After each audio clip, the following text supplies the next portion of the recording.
नमस्कार, आप सभी का स्वागत है यूथ अध्ययन के चैनल पे। देखिए एक बार फिर से मैं आप सभी के बीच एसपीटेट नवंबर 2025 के लिए जीके की मैराथन नंबर 2 लेके आ चुका हूँ।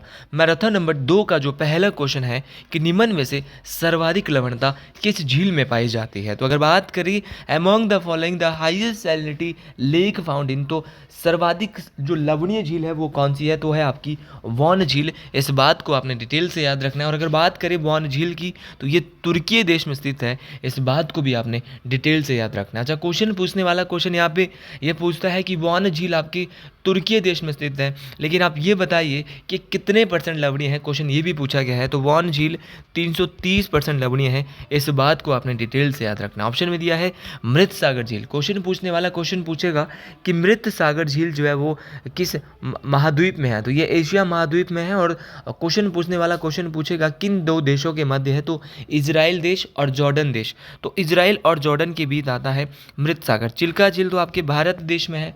बहुत दफ़ा क्वेश्चन पूछा जाता है भारत की सर्वाधिक लैगून झील या सबसे बड़ी लैगून झील कौन सी है, तो भारत की सबसे बड़ी लैगून लेक या लैगून झील जो है वो आपकी चिल्का झील है। इस बात को आपने डिटेल से याद रखना है। मैराथन चल रही है और यहाँ पे ज़्यादा से ज़्यादा क्वेश्चन कवर किए जाएंगे, कोई 5-6 क्वेश्चन नहीं, कम से कम एक मैराथन में 25 से 30 क्वेश्चन कवर किए जा रहे हैं, वो भी डिटेल में। अगर आप एसपीटेट नवंबर की तैयारी कर रहे हो और नवंबर में हमारे साथ जुड़ना चाहते हो तो जुड़िए मात्र और मात्र 499 रुपीज़ मंथ में। हम देंगे आपको 499 में लाइव प्लस रिकॉर्डेड क्लासेस, लेकिन अब आप अंतिम के समय में हमसे क्लासेस ना लेकर हैंड रिटन नोट्स ले सकते हैं और जुड़ सकते हैं 7876145409 इस नंबर पे कांटेक्ट कर सकते हैं। क्लासेज आप अगले सेशन के लिए ले सकते हैं जो जून में आएगा, लेकिन अभी आप हमसे जो है वो क्या है, अगर आपका इस बार टेट है तो हैंड रिटन नोट्स ले सकते हैं जो आखिर समय में आपकी काफ़ी मदद करने वाला है।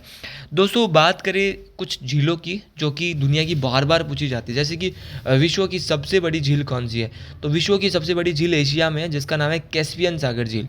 उसी प्रकार विश्व की सबसे गहरी झील कौन सी है, तो विश्व की सबसे गहरी झील जो है वो है बेकाल झील। बेकाल झील की मैं बात करूं तो ये विश्व की सबसे गहरी झील है, इस बात को आपने याद रखना है। और जो बेकाल झील है उसको साइबेरिया का मोती भी कहा जाता है। तो ये क्वेश्चन बहुत बार पूछा गया है कि साइबेरिया का जो मोती है वो किस झील को कहा जाता है, इस बात को आपने डिटेल से याद रखना है। तो साइबेरिया का जो मोती है वो बेकाल झील को कहा जाता है। दोस्तों, अगर मैं बात करूं आपके बीच बहुत सारी झीलें हैं दुनिया के अंदर, लेकिन एक बार क्वेश्चन ये पूछा गया था टेट परीक्षाओं में कि झीलों का देश किस देश को कहा जाता है, तो यूरोप का जो फिनलैंड देश है उसको क्या कहते हैं, झीलों का देश कहते हैं। इस बात को आपने डिटेल से याद रखना है। क्वेश्चन पूछने वाला क्वेश्चन पूछता है कि विश्व की सबसे लंबी झील कौन सी है, तो अगर बात करें विश्व की सबसे लंबी झील की तो है टांगानिका। कौन सी है, टांगानिका झील। ये क्या है, विश्व की सबसे लंबी झील है, इस बात को आपने डिटेल से याद रखना है। अच्छा, क्वेश्चन पूछने वाला क्वेश्चन पूछता है कि आपका टांगानिका विश्व की सबसे लंबी झील है, ये भी मोस्ट इम्पॉर्टेंट है। लेकिन भाई मराकाइबो झील कहाँ पर स्थित है, जहाँ पर पेट्रोलियम के भंडार पाए जाते हैं। तो जहाँ पर पेट्रोलियम के भंडार पाए जाते हैं विश्व की ऐसी झील है आपकी मराकाइबो झील, यह आपको याद रखना है। मराकाइबो झील जो है वो वेनेजुएला देश में स्थित है, ये बात आपको डिटेल से याद रखना है। दोस्तों, बात करें विश्व की सबसे बड़ी मीठे पानी की झील जो कि आपके अमेरिका और कनाडा के बॉर्डर पे है, उसका नाम है आपका सुपीरियर झील। ये भी आपको डिटेल से याद रखना है कि सुपीरियर झील आपकी कैसे विश्व की सबसे बड़ी फ्रेश वाटर या सबसे बड़ी मीठे पानी की झील है, इस बात को मेरे भाई बहनों आपने डिटेल से याद रखना है। अगला क्वेश्चन है कि संयुक्त अरब अमीरात की मुद्रा क्या है, what is the currency of UAE. कल ही पढ़ चुके हैं, कल पूछा गया था इसकी राजधानी क्या, इस बार मुद्रा पूछा है। तो दोनों याद रखना, और मैंने कल दोनों बताए थे मैराथन नंबर 1 में। तो संयुक्त अरब अमीरात की जो मुद्रा है वह दिरहम। अच्छा, संयुक्त अरब अमीरात की तो हमको पता चल गई कि दिरहम है। अब ऑप्शन में दिया है रियाल। ईरान की कल मैंने बताया था कि ईरान की जो मुद्रा का नाम है वो रियाल है। उसी प्रकार मैंने ओमान की बताई है, ओमान की भी कहाँ पर है, रियाल है। कंबोडिया की भी मैंने आपको रियाल बताई थी। और रियाल जो है आपको याद रखना है कहाँ कहाँ की है, तो कंबोडिया की, ओमान की, कतर की भी रियाल है, याद रखना है कतर की भी रियाल है, और ईरान की भी क्या है, रियाल है। तो इन सभी देशों की क्या है, रियाल है। अच्छा, टका कहाँ की है, अगर बात करें दोस्तों टका की, तो टका जो मुद्रा है वो कहाँ की आपको पता होना चाहिए कि टका मुद्रा किस देश की है। ये मोस्ट इम्पॉर्टेंट है, परीक्षाओं में पूछा जाता है। तो अगर बात करें टका, तो टका आपके बांग्लादेश की मुद्रा है जिसकी राजधानी ढाका है, ये बात आपको डिटेल से याद रखनी है। तो ये सारी मुद्राएं आपको याद रखनी है, जैसे भारत में, पाकिस्तान में, नेपाल में, इंडोनेशिया में क्या चलता है, रुपया चलता है, आपको ये सारी बातें याद रखनी है। बेल्जियम देश की मुद्रा का नाम फ्रैंक है, आपका लक्समबर्ग देश की मुद्रा का नाम फ्रैंक है, इटली जो देश है उसकी मुद्रा का नाम लीरा है, आपका जो तुर्की देश है, तुर्की देश की जो मुद्रा का नाम उसका भी लीरा है। तो ये सभी आपको लीरा वाले याद रखने हैं, है ना। ये सारे क्वेश्चन बहुत ज़्यादा इंपॉर्टेंट है, परीक्षाओं में पूछे जाते हैं। अगला क्वेश्चन है कि Kaleshwar fair is celebrated which district of Himachal Pradesh, कि जो कालेश्वर मेला है वो हिमाचल प्रदेश के किस ज़िले में मनाया जाता है। तो कालेश्वर मेला हिमाचल प्रदेश के कांगड़ा ज़िले में, ऑप्शन नंबर सी के साथ आपको चलना है, कांगड़ा ज़िले में आपका कालेश्वर मेला मनाया जाता है, इस बात को आपने डिटेल से याद रखना है। अच्छा, कालेश्वर मेला आपका कांगड़ा ज़िले में मनाया जाता है। क्वेश्चन पूछने वाला क्वेश्चन आपका क्या पूछता है मेरे भाई बहन, क्वेश्चन पूछने वाला क्वेश्चन पूछता है कि कांगड़ा में और क्या क्या आपका मनाया जाता है। तो कांगड़ा में एक तो कालेश्वर मेला लगता है, कांगड़ा में आपका एक ज्वालामुखी मेला लगता है, और कांगड़ा में आपका एक और ज्वालामुखी मेला जो है वो अक्टूबर महीने में लगता है। उसी प्रकार अगर बात करें डल मेले की, तो डल मेला कांगड़ा में अगस्त माह में लगता है, इस बात को आपने बेहतरीन तरीके से डिटेल से याद रखना है। तो ये क्वेश्चन सारे के सारे क्वेश्चन इंपॉर्टेंट है। कांगड़ा के नूरपुर में एक नागिनी मेला भी लगता है जो कि एक जिला स्तरीय मेला है कांगड़ा का। तो ये सारे मेले आपको याद रखने हैं। ऑप्शन में दे रखा है हमीरपुर। क्या सर हमीरपुर में भी कोई ऐसा मेला है जो कि इम्पॉर्टेंट है? तो हमीरपुर में है, हमीरपुर की होली बहुत ज़्यादा फेमस है। होली जो है वो सुजानपुर की, जो हमीरपुर का जो सुजानपुर है वहाँ की बहुत ज़्यादा इम्पॉर्टेंट वहाँ की होली है, याद रखना है। हमीरपुर में एक द्योतसिड मेला, तो द्योतसिड मेला आपको ज़रूर याद रखना है कि द्योतसिड मेला कहाँ लगता है। तो द्योतसिड मेला जो है वो भी आपका हमीरपुर में लगता है। गसोता मेला जो कि मई के महीने में मनाया जाता है, ये भी हमीरपुर में लगता है। गसोता मेला भी आपको ज़रूर याद रखना है, ये भी मोस्ट इंपॉर्टेंट है कि जो गसोता मेला है वो कहाँ लगता है। तो गसोता मेला आपका हमीरपुर में लगता है, ये भी आपको ज़रूर याद रखना है। ऑप्शन में सर शिमला दे रखा है, शिमला में कुछ होता है? जी बिल्कुल होता है। शिमला में आपका शांत मेला होता है। शिमला में आपका पत्थर का खेल मेला जो कि हलोग शिमला में होता है, जो कि अक्टूबर नवंबर के माह में लगता है। दिवाली के अगले दिन अगर मैं कहूँ तो हलोग मेला पत्थर का खेल मेला होता है। सिप्पी मेला ये शिमला के मशोबरा में होता है। भैंसों का मेला आपका मशोबरा शिमला में होता है। तो ये सारी बातें आपको डिटेल से याद रखनी है। देखिए शिमला के आपको याद रखने हैं, शिमला में आपका भैंसों का मेला, शिमला में आपका सिप्पी मेला, और शिमला में आपका पत्थर का खेल मेला। तो ये सारे के सारे मेले आपको शिमला के याद रखने हैं। अच्छा दोस्तों, किन्नौर में कुछ मनाया जाता हो तो बता दीजिए। अच्छा, किन्नौर में आपका लोसर फेस्टिवल मनाया जाता है जो किन्नौर और लाहौल स्पीति दोनों में मनाया जाता है। अच्छा, ये नववर्षीय एक त्यौहार है, ये लोसर फेस्टिवल नववर्ष के आगमन पर लगता है, जिला स्तरीय मेला मैं इसको कहूँगा। उसी प्रकार किन्नौर की बात करूँ तो किन्नौर में आपका एक फुलेज फेस्टिवल, कि फुलेज महोत्सव कहाँ, फुलेज उत्सव कहाँ मनाया जाता था। फुलेज उत्सव आपका ये भी किन्नौर में ही लगता है। तो ये किन्नौर के आपको ज़रूर याद रखना है, मोस्ट इंपॉर्टेंट है, ये भी परीक्षाओं में पूछे जाते हैं। तो व्हेन डिड द आपका अर्थक्वेक अक्वर इन कांगड़ा, तो वही कांगड़ा में जो विनाशकारी भूकंप है वो कब आया था? ये बड़ा बेसिक क्वेश्चन है और बार बार आ रहा है पेपरों में। तो विनाशकारी भूकंप आया था 4 अप्रैल 1905 को, और ये जो है वो कितने रेंज का आया था? तो इसको नापा गया था 7.8। बहुत सारे लोग यहाँ पे मारे गए थे, और जहाँ पे कांगड़ा और चंबा जिला दोनों में जो है यहाँ पे तबाही हुई थी, और ये भूकंप जो है वो बहुत ज़्यादा विनाशकारी था।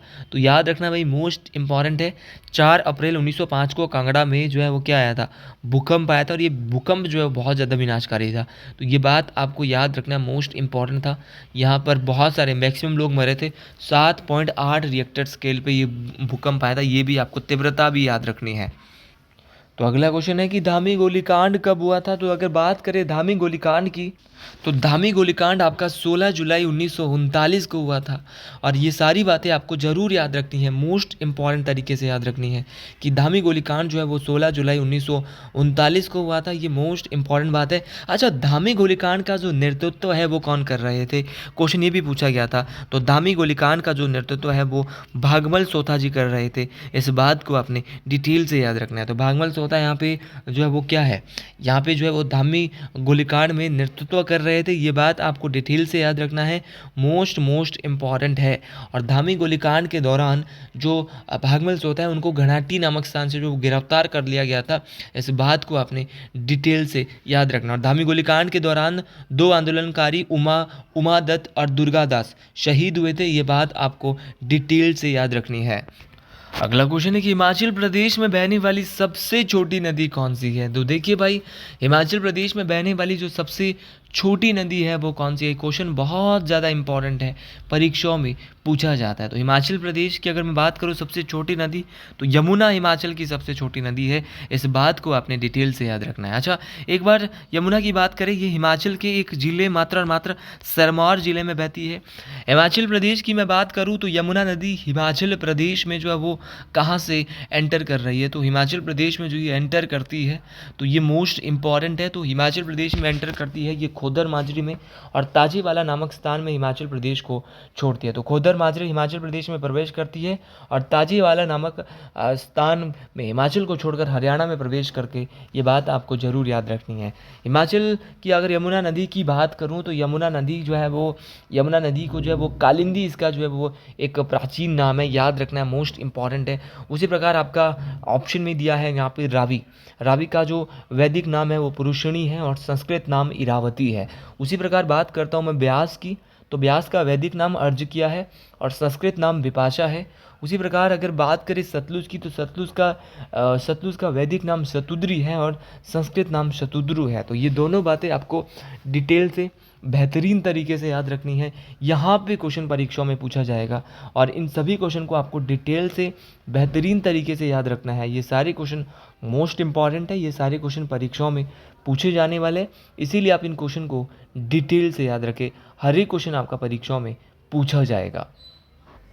अच्छा, बात करें हिमाचल की सबसे लंबी नदी कौन सी है। तो हिमाचल की सबसे लंबी जो नदी है वो आपकी सतलुज है। अगर बात करूँ मैं सतलुज नदी की, तो सतलुज नदी की यहाँ पे हिमाचल में जो लंबाई है वो 320 किलोमीटर है। ठीक है, सतलुज नदी कितनी लंबी है, 320 किलोमीटर। हिमाचल की सबसे लंबी नदी है, 320 किलोमीटर लंबाई है आपकी किसकी, सतलुज नदी की। इस बात को आपने डिटेल से याद रखना है। देखिए दोस्तों, क्वेश्चन पूछने वाला क्वेश्चन ये पूछता है कि जो आपकी रावी है, रावी उसका हिमाचल प्रदेश में कितनी बहती है। तो रावी बहती है 158 किलोमीटर।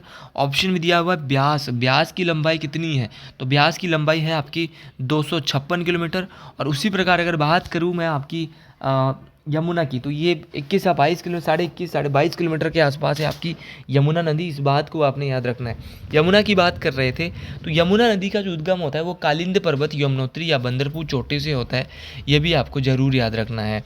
अच्छा, पांवटा साहिब शहर किस नदी के किनारे है। एक बार ये क्वेश्चन टैट में आया था। तो पांवटा साहिब शहर आपका जो सिरमौर में पड़ता है, ये पांवटा साहिब शहर ये यमुना नदी के किनारे है। ये भी आपको ज़रूर याद रखना है।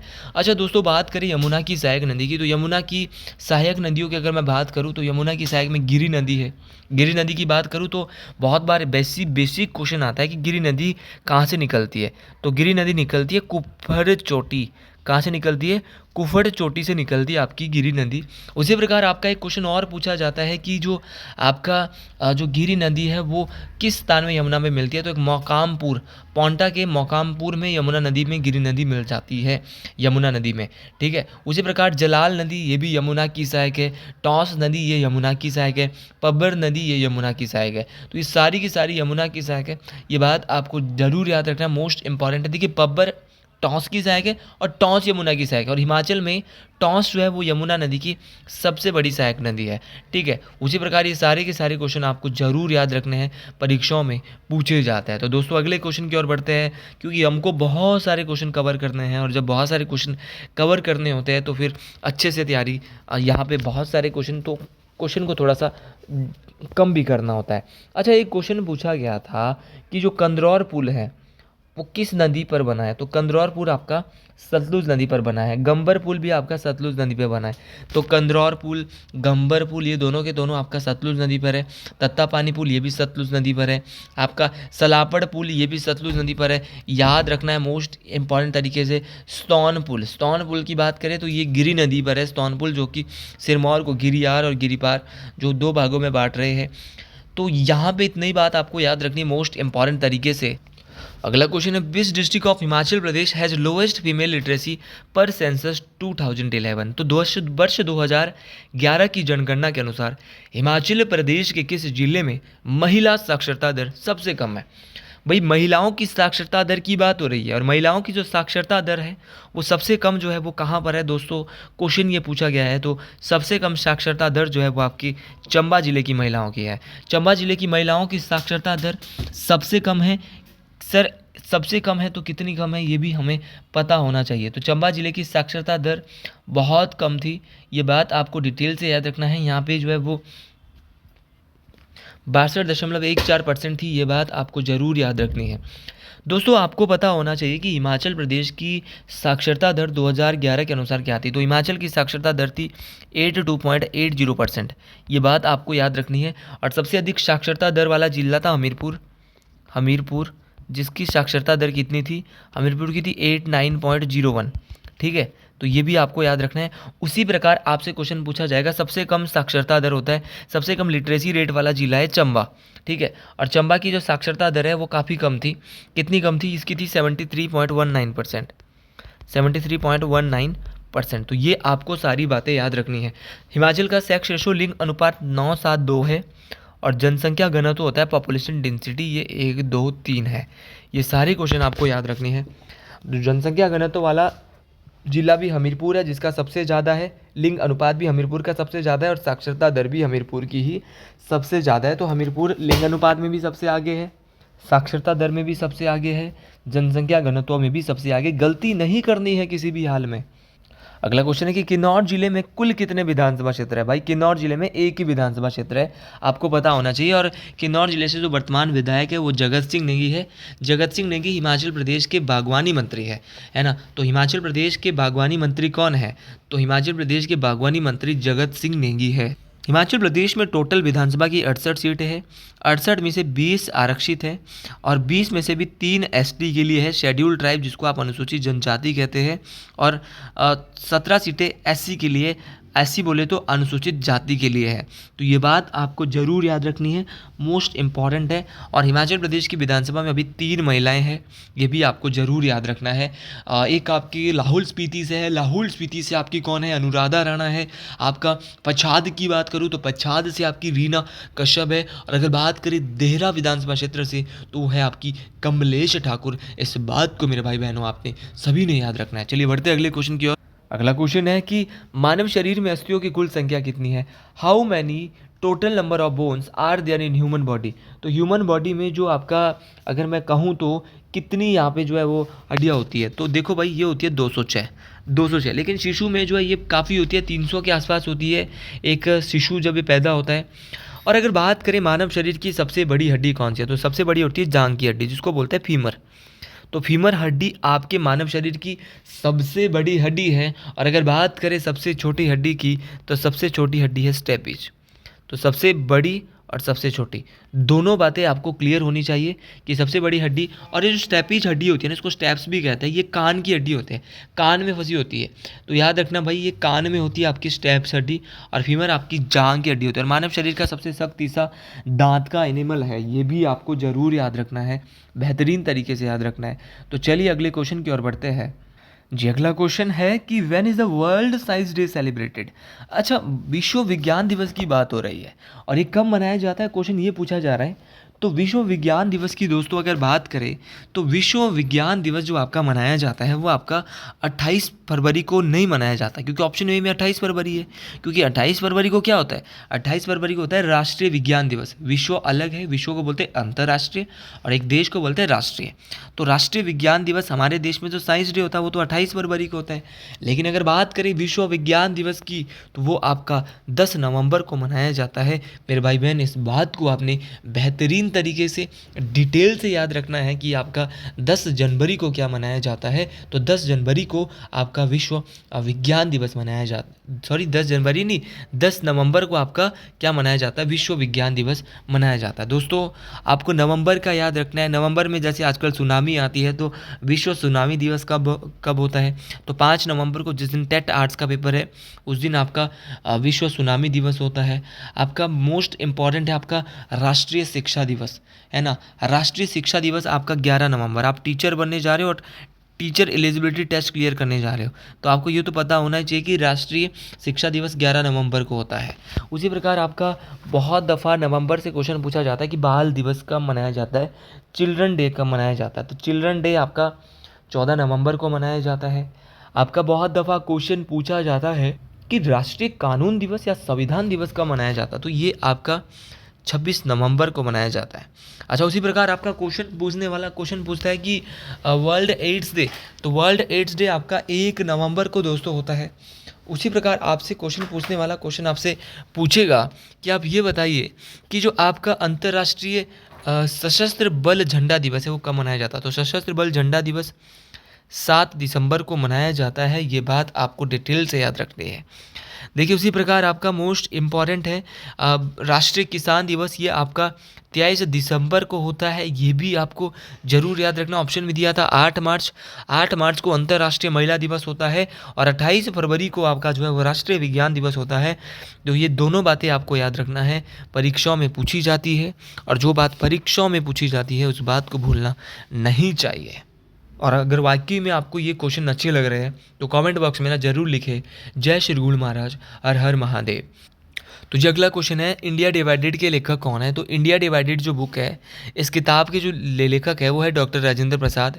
ये भारत के पहले प्रधानमंत्री थे जिनको बिहार गांधी भारत के अजात शत्रु और भारत में अजान बाहु के नाम से जाना जाता था। तो अजात शत्रु भारत में, तो याद रखना भाई, मोस्ट इंपॉर्टेंट है। भारत में बिहार गांधी के नाम से किसे जाना जाता था, डॉक्टर राजेंद्र प्रसाद। भारत के लगातार 2 बार क्या बन चुके हैं, भारत के लगातार 2 बार ये क्या बन चुके थे, लगातार दो बार भारत के राष्ट्रपति, एकमात्र व्यक्ति जो लगातार भारत के 2 बार राष्ट्रपति बने हैं। ये बात आपको जरूर याद रखनी। इनको बिहार गांधी के नाम से भी जाना जाता है और इनकी एक प्रसिद्ध किताब है जिसका नाम है इंडिया डिवाइडेड। इस बात को आपने डिटेल से याद रखना है।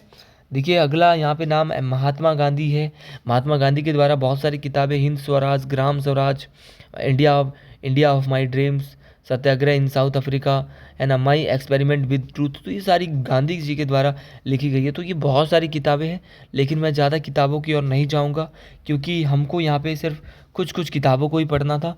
अगर हम सारी किताबें यहाँ पे पढ़ते रह जाएंगे तो फिर यहीं पर रह जाएंगे। इसलिए मैंने, क्योंकि पिछले कुछ पार्ट्स में ये क्वेश्चन हम पढ़ चुके हैं, इसलिए हम दोबारा रिपीट नहीं करेंगे मैराथन में।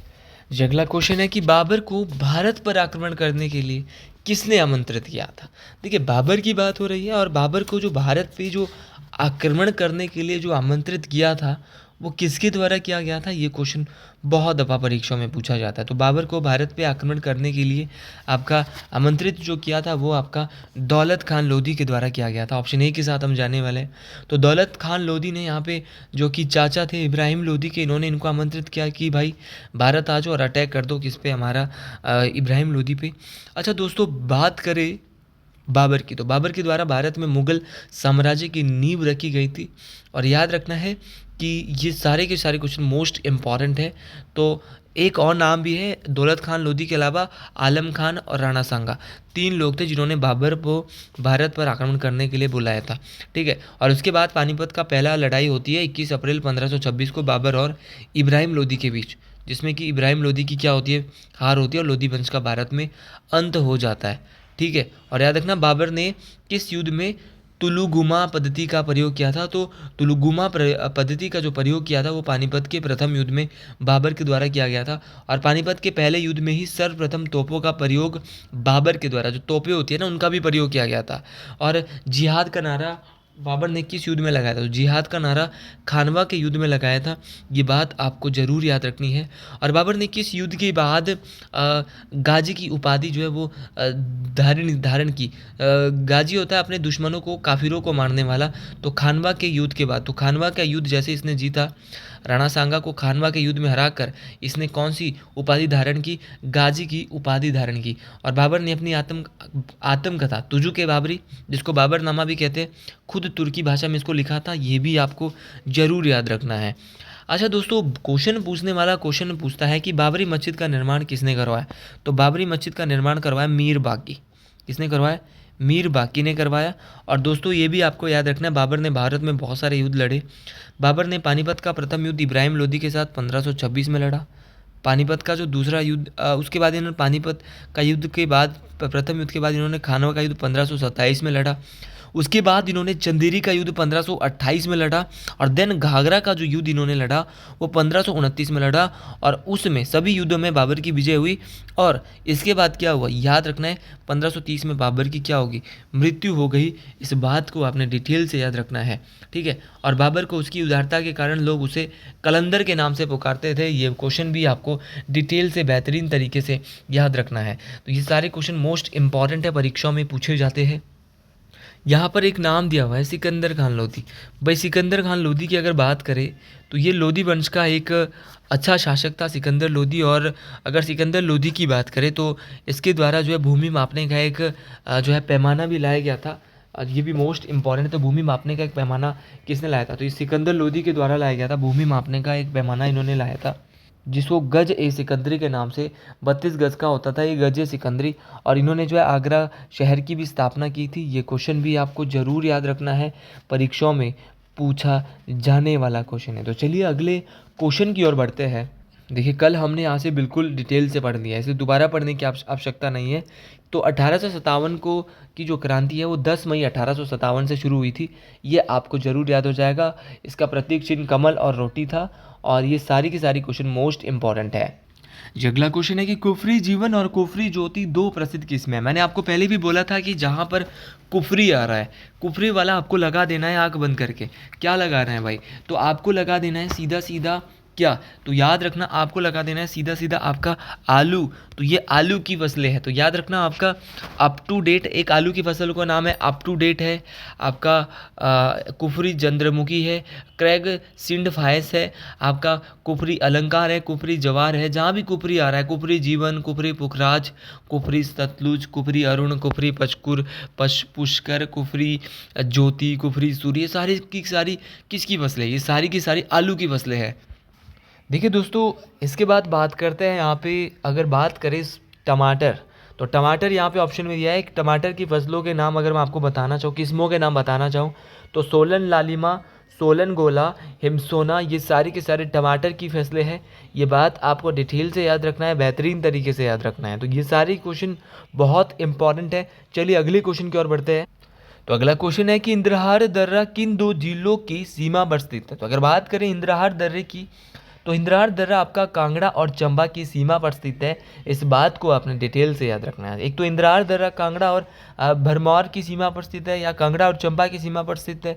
इसके अलावा आपका एक सिंगोर दर्रा है, एक आपका निकोरा दर्रा है। ये तीनों के तीनों आपकी कांगड़ा और भरमौर की सीमा पर स्थित है। अच्छा, क्वेश्चन पूछने वाला क्वेश्चन पूछता है कि चंबा और कांगड़ा के मध्य कौन से दर्रे हैं। तो चंबा और कांगड़ा के मध्य अगर मैं बात करूं, तो चंबा और कांगड़ा के मध्य आपका झालसू दर्रा है, भीम घसूतड़ी है, तेलंग दर्रा है, बारू दर्रा है, झालसू दर्रा है, आपका तोरी दर्रा है। ये सारे के सारे दर्रे कहाँ पर है आपकी, कहाँ पर है आपका कांगड़ा और चंबा और कांगड़ा की सीमा पर स्थित है। ये बात आपको याद रखना है दोस्तों। चंबा और कुल्लू यहाँ पे दिया है, क्या चंबा और कुल्लू की सीमा पर भी कोई दर्रे है। तो अगर बात करें, सबसे पहले बात करते हैं हम यहाँ पे कुल्लू के दर्रों की। कुल्लू के दर्रों की बात करते हैं तो कुल्लू में आपका एनिमल पास है, एनिमल पास आपका कुल्लू में है। जलोरी दर्रा आपका कुल्लू में है, आपका रसोल दर्रा कुल्लू में है, आपका तैंती गल्लू दर्रा कुल्लू में है। रांची गल्लू हो गया, जिसमें गल्लू गल्लू आ रहा है वो हमारे देखो कुल्लू में भी आता है और गल्लू में भी लू आता है। तो समझ जाइए ये कहाँ पर है, कुल्लू में है। अच्छा, अगर बात कर रहे थे हम, कहाँ की बात कर रहे थे, हमारा कुल्लू को लाहौल से जोड़ने वाले दर्रे। तो कुल्लू को लाहौल के साथ जोड़ने वाले जो दर्रे हैं वो कौन कौन से हैं, ये बहुत इंपॉर्टेंट है। कुल्लू को लाहौल के साथ जोड़ने वाले दर्रे, तो बात करें आपका सारा उंगा दर्रा, पीन पार्वती दर्रा, ये कुल्लू को स्पीति से जोड़ते हैं, ये मोस्ट इंपॉर्टेंट है। और लाहौल और स्पीति के मध्य जो दर्रे है वो आपका कुंजुमला दर्रा है, टेम्पोला दर्रा है, लालूनी दर्रा है। ये मोस्ट इंपॉर्टेंट है, परीक्षाओं में काम आने वाले क्वेश्चन है। अगला क्वेश्चन है कि डबल फॉल्ट किस खेल से संबंधित है। तो डबल फॉल्ट जो होता है वो आपका कहाँ पे होता है, टेनिस में आपका जो है वो डबल फॉल्ट आपको देखने को मिलता है। ऑप्शन नंबर 1 के साथ जाइए, बिल्कुल सही हो जाएगा। तो ये जो टेनिस और जो बैडमिंटन होता है, इस दोनों में जो है वो डबल फॉल्ट होता है, मतलब ये बात आपको ज़रूर याद रखना है। तो अगर मैं बात करता हूँ और अगर टेनिस में क्या क्या गेम होते हैं, तो टेनिस में आपका डबल फॉल्ट होता है, आपका स्मैश होता है, वॉली होता है, सर्विस होता है, ग्रैंड स्लैम होता है। उसी प्रकार आपका अगर मैं बात करना चाहूँ आपका यहाँ पे कोई और खेल क्रिकेट की बात करें तो क्रिकेट में आपका देखो गुगली होता है, फॉलो ऑन होता है, सीमर होता है, wide ball, pavilion, weld, not out, LBW. तो ये सारे के सारे किस में होता है, ये आपका क्रिकेट में। शतरंज में जैसे चेकमेट होता है, आपका गैम्बिट होता है, ग्रैंड मास्टर होता है, बिशप होता है, किंग होता है और क्वीन होता है। ये शतरंज में होता है। गोल्फ में आपका देखिए अगर बात करूँ गोल्फ में, तो गोल्फ में आपका आयरन होता है। और अगर बात करूँ मैं टेनिस की, तो टेनिस में आपका एस होता है, deuce, smash, volley, service, grand slam. ये सारी बातें आपको ज़रूर याद रखनी है। अगला क्वेश्चन है कि Arya Samaj was founded in year. तो आर्य समाज की स्थापना कब हुई, तो आर्य समाज की स्थापना 1875 को हुई थी। किसने की थी, स्वामी दयानंद सरस्वती ने की थी। कल इस क्वेश्चन के बारे में बहुत सारे क्वेश्चन पढ़ा चुका हूँ, इसलिए आज दोबारा नहीं पढ़ाऊंगा। तो याद रखना 1875 ईस्वी को बम्बई में आर्य समाज की स्थापना स्वामी दयानंद सरस्वती के द्वारा की गई थी, जिन्होंने एक नारा दिया था, वेदों की ओर लौटो, बैक टू वेदाज। जी अगला क्वेश्चन है कि मेजर ध्यानचंद के जन्म दिवस को राष्ट्रीय खेल दिवस के रूप में निम्नलिखित में से किस दिन मनाया जाता है। तो ये मनाया जाता है आपका 29 अगस्त को। ये बात आपको डिटेल से याद रखनी है, जिस दिन भारत में राष्ट्रीय खेल दिवस के रूप में मनाया जाता है। बात करें मेजर ध्यानचंद जी की, तो ये हॉकी खेलते थे, इनको हॉकी का जादूगर भी कहा जाता है। इस बात को आपने डिटेल से याद रखना है। तो हॉकी का जादूगर भारत में मेजर ध्यानचंद जी को कहा जाता है। और राजीव गांधी खेल रत्न पुरस्कार जो है उसका भी नया नाम जो है वो मेजर ध्यानचंद खेल रत्न पुरस्कार है। इस बात को आपने डिटेल से याद रखना है। हाँ जी अगला क्वेश्चन है कि किस विटामिन की कमी से रिकेट्स हो जाता है। Deficiency of beach vitamin causes rickets. तो रिकेट्स जो है वो किस बीमारी की कमी से होता है, तो रिकेट्स जो होता है वो आपका विटामिन डी की कमी के कारण होता है। जहाँ पे हमारी आपको याद रखना है, जब विटामिन डी की कमी होती है तो उससे जो हमारा रिकेट्स रोग हो जाता है। इस बात को आपने डिटेल से याद रखना है। उसी प्रकार विटामिन ए की बात करें तो विटामिन ए की कमी से कौन सा रोग होता है। तो अगर विटामिन ए की मैं बात करता हूँ, बहुत दफ़ा यहाँ से भी क्वेश्चन पूछा गया है। तो विटामिन ए की कमी से जो रोग होता है वो रतौंधी रोग होता है, जिसमें हमें दिखने में जो है वो कमी हो जाती है। तो ये विटामिन ए की कमी से होता है। उसी प्रकार दोस्तों बहुत बार क्वेश्चन, और रिकेट्स जो ये रोग होता था ना विटामिन डी, बच्चों में ज़्यादातर होता है, ठीक है। उसी प्रकार आपको ये भी याद रखना है कि विटामिन बी की कमी से कौन सा रोग होता है। तो विटामिन बी की कमी से बेरी रोग होता है, ये भी आपको डिटेल से याद रखना है। अच्छा, विटामिन सी की कमी से जो रोग होता है वो स्कर्वी रोग, जैसे मसूड़ों का फूलना आदि होता है। विटामिन सी वाला आपको जरूर याद रखना है, ये भी मोस्ट इंपॉर्टेंट है। और अगर बात करें विटामिन डी की, तो विटामिन डी की कमी से रिकेट्स रोग होता है। एक बार इनके रासायनिक नाम, केमिकल नेम भी जान लेते हैं। तो इनके जो रासायनिक नाम है, विटामिन ए का जो रासायनिक नाम है वो रेटिनॉल है। विटामिन बी का रासायनिक नाम थायमीन है। विटामिन सी का रासायनिक नाम अगर बात करूँ तो आपका एस्कॉर्बिक एसिड है। डी का कैल्सीफेरोल है। विटामिन के का फिलिक्विनोन है। और ई का जो आपका वो टोकोफेरोल है। तो याद रखना है, मोस्ट इंपॉर्टेंट है। और इसके लिए मैं ट्रिक आपको दे रहा हूँ, आपको ये ट्रिक याद रखनी है, आपको 1 नंबर पक्का करवाएगी साइंस में। रथ एक टॉफ़ी, क्या है, रथ एक टॉफ़ी। तो रथ एक टॉफ़ी का मतलब है ए का रेटिनॉल, थौ से थायमीन, है ना, थायमीन, विटामिन बी का थायमीन, सी का रथ एक से बोलेंगे एस्कॉर्बिक एसिड, डी का कौ से कैल्सीफेरोल, टॉफ़ी का बनेगा विटामिन के और विटामिन ई। तो याद रखना है विटामिन के का है टोकोफेरोल और के का है फिलिक्विनोन। तो याद रखना है विटामिन ई और विटामिन के। तो इसको आप ज़रूर याद रखें। क्या बोलेंगे, ट्रिक का नाम है रथ एक टॉफ़ी। तो कैसे बना, रथ से बना ए, रथ से बना ए और बी, एक से बना सी और डी, और टॉफ़ी से बना ई और के। तो रेटिनॉल, बी से थायमीन, विटामिन सी का एस्कॉर्बिक एसिड, डी का कैल्सीफेरोल, ई का टोकोफेरोल और के का फिलिक्विनोन। ये सारी बातें आपको मेरे भाई बहन डिटेल से याद रखनी है, परीक्षाओं में पूछी जाती है। तो चलिए अगले क्वेश्चन की ओर बढ़ते हैं। अगला क्वेश्चन इससे भी अच्छा आने वाला है। अगला क्वेश्चन है कि किस हिमाचली स्वतंत्रता के बाद मरणोपरांत भारत का पहला परमवीर चक्र प्रदान किया गया है। तो ये जो मिला वो मिला था हमारा most important major Somnath Sharma. तो ये बात आपको डिटेल से याद रखनी है कि जो मेजर सोमनाथ शर्मा है, इनको मरणोपरांत प्रथम परमवीर चक्र मिला था। इस बात को आपने डिटेल से याद रखना है। अब क्वेश्चन पूछने वाला क्वेश्चन ये भी पूछेगा कि हिमाचल में प्रथम महावीर चक्र विजेता कौन है, तो है हमारे कर्नल कमान सिंह। तो कर्नल कमान सिंह को क्या मिला है, हिमाचल प्रदेश का पहला महावीर चक्र मिला है। और परमवीर चक्र जो पहला पूरे भारत में मिला है वो मेजर सोमनाथ शर्मा को मिला है, जो कि कांगड़ा से संबंध रखते हैं। ये बात भी आपको डिटेल से याद रखना है। देखिए क्वेश्चन पूछने वाला क्वेश्चन ये भी पूछता है कि हिमाचल प्रदेश में प्रथम वीर चक्र विजेता कौन है, तो हवलदार तोपके जी जो है वो हिमाचल प्रदेश के पहले आपके वीर चक्र विजेता है। क्वेश्चन पूछने वाला क्वेश्चन पूछता है कि हिमाचल प्रदेश में प्रथम राष्ट्रपति पुलिस मेडल प्राप्त करता कौन है, तो वो गंगीर सिंह है। कौन है, गंगीर, याद रखना एक नाम है गंगीर। गंगीर को क्या मिला है, तो गंगीर सिंह जी को क्या मिला है, प्रथम पुलिस मेडल प्राप्त करता है। ये भी आपको जरूर याद रखना है। अच्छा, विक्टोरिया क्रॉस के प्रथम विजेता कौन है, तो विक्टोरिया क्रॉस के प्रथम विजेता स्वर्गीय जमादार लाला राम। तो स्वर्गीय जमादार लाला राम जो है वो कौन है, तो स्वर्गीय जमादार लाला राम आपकी विक्टोरिया क्रॉस के प्रथम विजेता है। ये भी आपको जरूर याद रखना है। अच्छा, प्रथम राज्यसभा सदस्य जो है वो चिरंजी लाल वर्मा हिमाचल से थे। अगर बात करें प्रथम डिप्टी स्पीकर की, तो श्री कृष्ण चंद्र क्या थे, प्रथम डिप्टी स्पीकर हिमाचल प्रदेश के पहले विधानसभा अध्यक्ष। और पहले विधानसभा के जो अध्यक्ष थे वो पंडित जयवंत राम थे। ये भी आपको जरूर याद रखना है। अगले क्वेश्चन की ओर बढ़ते हैं कि ऋग्वेद में सूक्तों की कुल संख्या कितनी है। The Rigveda total number of hymns Rigveda. तो total number of hymns Rigveda में जो हाइम्स नहीं है, हाइम्स है, तो ये जो है वो आपकी 1028 है। तो 1028 सूक्त है आपके ऋग्वेद में। भाई मंडल कितने हैं, क्वेश्चन कल के लिए ये भी पूछा जा सकता है। तो ऋग्वेद में आपके 10 मंडल है, 1028 सूक्त है। इस बात को आपने डिटेल से याद रखना है। और 10,462 ऋचाएँ है। ये बात भी मोस्ट इंपॉर्टेंट है, परीक्षाओं में काम आने वाली है। अच्छा, क्वेश्चन पूछने वाला क्वेश्चन ये पूछता है कि जो ऋग्वेद के जो आपके ब्राह्मण होते हैं उनको क्या बोलते हैं, जो ऋग्वेद को जो पढ़ते हैं तो उसको बोलते हैं होत्र। क्या बोलते हैं, होत्र। ये बात आपको याद रखना है। और ऋग्वेद के जो उपवेद का नाम है वो है आयुर्वेद। तो ऋग्वेद के उपवेद का नाम आयुर्वेद है। ये भी आपको जरूर याद रखना है। ऋग्वेद के उपवेद का नाम आयुर्वेद है। और ऋग्वेद के पढ़ने वाले को क्या बोलते हैं, ऋग्वेद का जो पुरोहित होता है उसको होत्र बोला जाता है। ठीक है, तो ये सारी की सारी बातें आपको याद रखनी है। उसी प्रकार आपका एक और वेद है, और ऋग्वेद के जो तीसरे मंडल में है वो गायत्री मंत्र की चर्चा की गई है। 7वें मंडल में दशराग्य युद्ध की बात की गई है।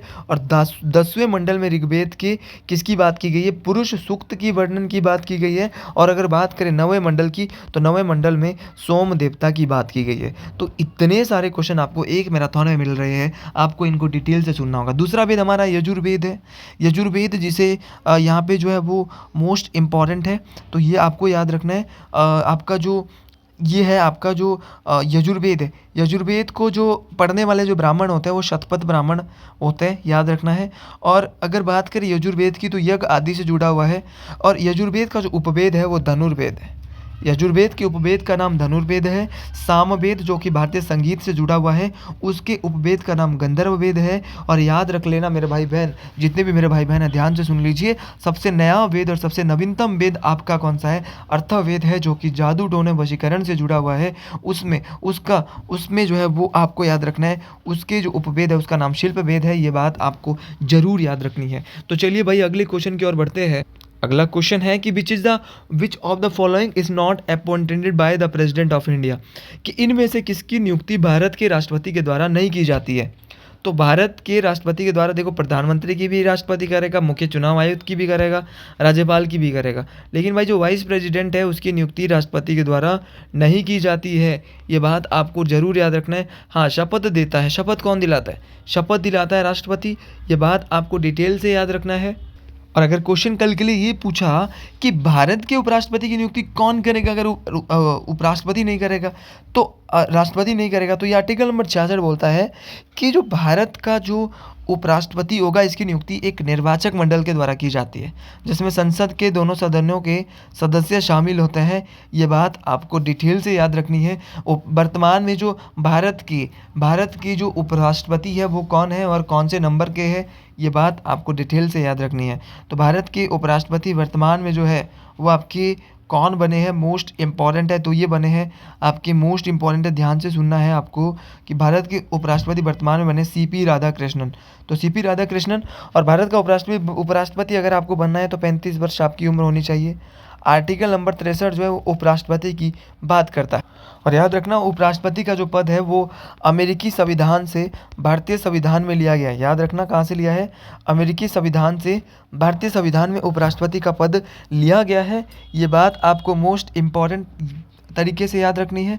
मोस्ट इम्पॉर्टेंट ये बात रहने वाली है, परीक्षाओं में पूछी जाती है। उपराष्ट्रपति को शपथ भी राष्ट्रपति दिलाएगा और त्यागपत्र भी राष्ट्रपति ही देगा। और अगर बात करें ऑप्शन में, जैसे यहाँ पे दिया चीफ इलेक्शन कमिश्नर, तो वर्तमान में भारत के जो चीफ इलेक्शन कमिश्नर है ये 26वें नंबर के जो अभी 2025 में बने हैं, उनका नाम है ज्ञानेश कुमार। भाई पूछा जा सकता है, प्राइम मिनिस्टर सबको पता है, प्रधानमंत्री सबको पता है कि भारत के जो प्रधानमंत्री है वो कौन है, नरेंद्र मोदी है, लगातार तीसरे बार बन चुके हैं। और गवर्नर हिमाचल के बोलो तो शिव प्रताप शुक्ला है। ये नाम आपको ज़रूर याद रखना है, मोस्ट इम्पॉर्टेंट रहने वाला है। अगला क्वेश्चन है कि किस वर्ष सुएज नहर व्यापार के लिए खोल दी गई थी। तो व्यापार के लिए सुएज नहर जो खोली गई थी वो 1869 में खोली गई थी। इस बात को आपने डिटेल से याद रखना है। अच्छा, 1869 में व्यापार के लिए सुएज नहर को खोला गया, ये बात आपको ज़रूर याद रखनी है, मोस्ट इम्पॉर्टेंट तरीके से याद रखनी है, ये बात मोस्ट इम्पॉर्टेंट है। और अगर बात करें सुएज नहर की, तो ये सुएज नहर लाल सागर और भूमध्य सागर को आपस में जोड़ती है, ये बात आपको डिटेल से याद रखनी है। तो ये किसके बीच है, तो लाल सागर और भूमध्य सागर के बीच है सुएज नहर। और बहुत सारी नहरें हैं विश्व के अंदर, जैसे कि आपका अगर मैं आपको बताना चाहूँ जैसे पनामा नहर कहाँ पर है, तो ये कैरिबियन सी और प्रशांत महासागर के बीच है। पनामा नहर को 2000 में इस पे पनामा का जो है वो अधिकार हो गया है। और ये लॉक प्रणाली वाली नहर है, इस बात को आपने डिटेल से याद रखनी है। सू नहर आपके संयुक्त राज्य अमेरिका में है, जो कि सुपीरियर झील को यूरोन झील से जोड़ती है, इरी झील को मिशिगन झील से जोड़ती है, इरी नहर। और एक है आपकी कील नहर उत्तरी सागर को बाल्टिक सागर से जोड़ने का काम करती है।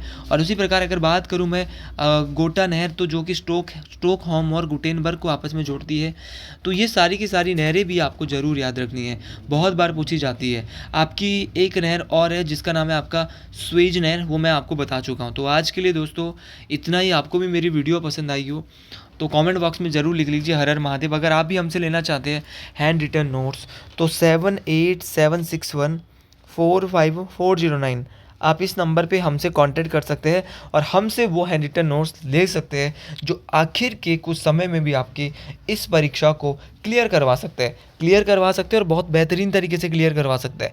तो आप ज़रूर याद रखिए, मोस्ट इम्पॉर्टेंट तरीके से यहाँ पे आपको ये यहाँ पे रहने वाला है, ठीक है। तो अगर आप हमसे हैंड रिटन नोट्स लेना चाहते हैं या फिर हमारे बैच को परचेज करना चाहते हैं तो आप 7876145409 पे कांटेक्ट कर सकते हैं। ये बात आपको डिटेल से याद रखनी है। तो ये सारे के सारे क्वेश्चन बहुत इंपॉर्टेंट है, परीक्षाओं में पूछे जाते हैं। तो ये सारे क्वेश्चन बहुत इंपॉर्टेंट है, परीक्षाओं में आने वाले क्वेश्चन है। अगला क्वेश्चन है कि केंद्रीय अनुसंधान संस्थान कहाँ पर स्थित है। तो अगर बात करें केंद्रीय अनुसंधान संस्थान की, CRI की, सेंट्रल रिसर्च CRI, तो आपका जो केंद्रीय अनुसंधान संस्थान है ये मोस्ट इम्पॉर्टेंट है। तो CRI आपका, तो ये सोलन के कसौली में स्थित है, इस बात को आपने डिटेल से याद रखना है। तो CRI आपका हिमाचल प्रदेश के कसौली में। एक है CPRI होता है केंद्रीय आलू अनुसंधान संस्थान, यह है आपका शिमला में। उसी प्रकार आपका CDRI बोले तो केंद्रीय औषधि अनुसंधान संस्थान है ना, तो केंद्रीय औषधि अनुसंधान संस्थान लखनऊ उत्तर प्रदेश में है। एक है आपका CIMFR जिसको बोलते हैं केंद्रीय खनन एवं ईंधन अनुसंधान संस्थान, ये आपका धनबाद झारखंड में है। और एक है आपका CGCRI केंद्रीय कांच एवं सिरामिक अनुसंधान संस्थान, ये आपका कहाँ पर है, आपका कोलकाता में है। और हमारा जो केंद्रीय अनुसंधान संस्थान है वो सोलन के कसौली में है। तो आज के लिए इतना ही। वीडियो अच्छी लगी हो कमेंट बॉक्स में जरूर लिखिए। जय श्री गुरु महाराज, हर हर महादेव।